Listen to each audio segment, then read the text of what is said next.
Shalom and welcome to the military outpost of Tel Faher. The year is 1967. The Barak 12th Battalion of the Golani Brigade was a well-trained unit with a high level of camaraderie.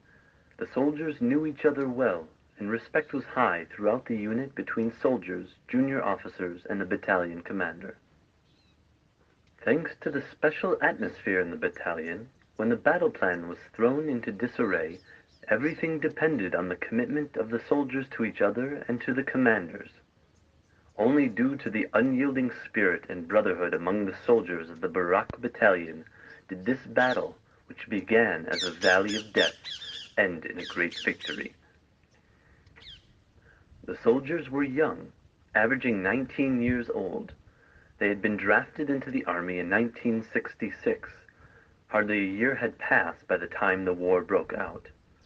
They did not understand the meaning of war and had not even thought about the possibility. They had trained intensively and had even staged a mock take over Tel Faher.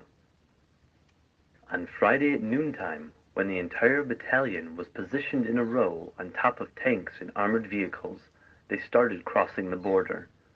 The soldiers were excited about the mission that lay ahead, but they were also very naive. And then came their first introduction to the sights and sounds of war. Just as the Barak Battalion started climbing the Golan Heights, another tank brigade that had crossed the border several hours earlier had jeeps already coming from the opposite side full of wounded soldiers, bandaged and bleeding. Still the soldiers could not imagine what they were about to face. As the battalion moved towards Tel Faher, the tanks tried to climb the upper road in order to get to the outpost from above as planned. The first tank tore a track, as did the second. As a result, a decision was made to abandon the original plan, move onto the lower road, and reach the outpost from below. And then, it all happened very quickly. One tank was hit by a mortar attack and caught fire. An armored personnel carrier also caught fire, and another, until most of the convoy was ablaze. The chilling sound of gunfire merged with the pitiful cries of the wounded. Soldiers raced to help each of the injured, rescuing them from the burning tanks and armored vehicles and treating them right on the roadside.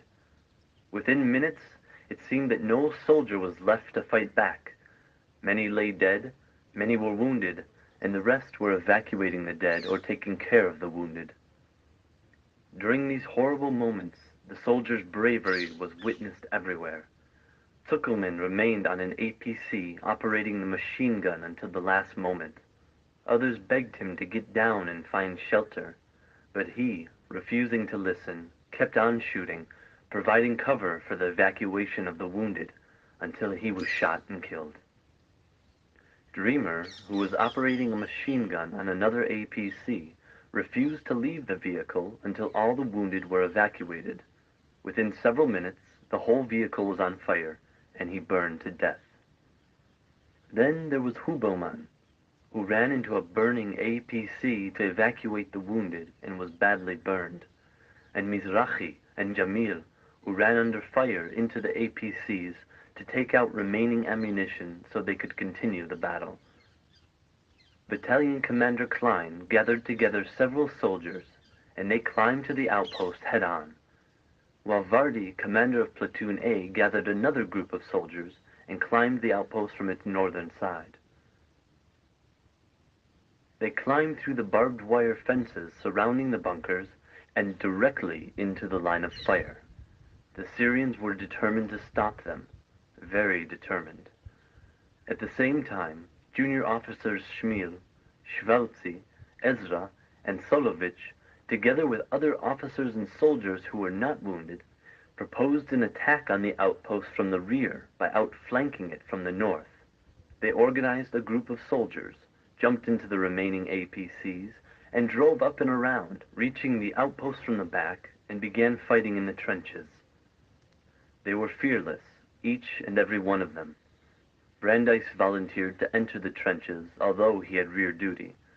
Gershfeld, along with his soldiers, cleared bunker after bunker of the enemy until he was the only man left standing.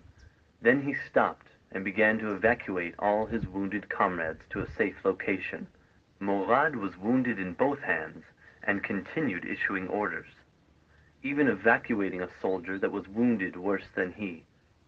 Avraham was badly injured, but he ordered his soldiers not to treat him, but to keep fighting, and thus he died.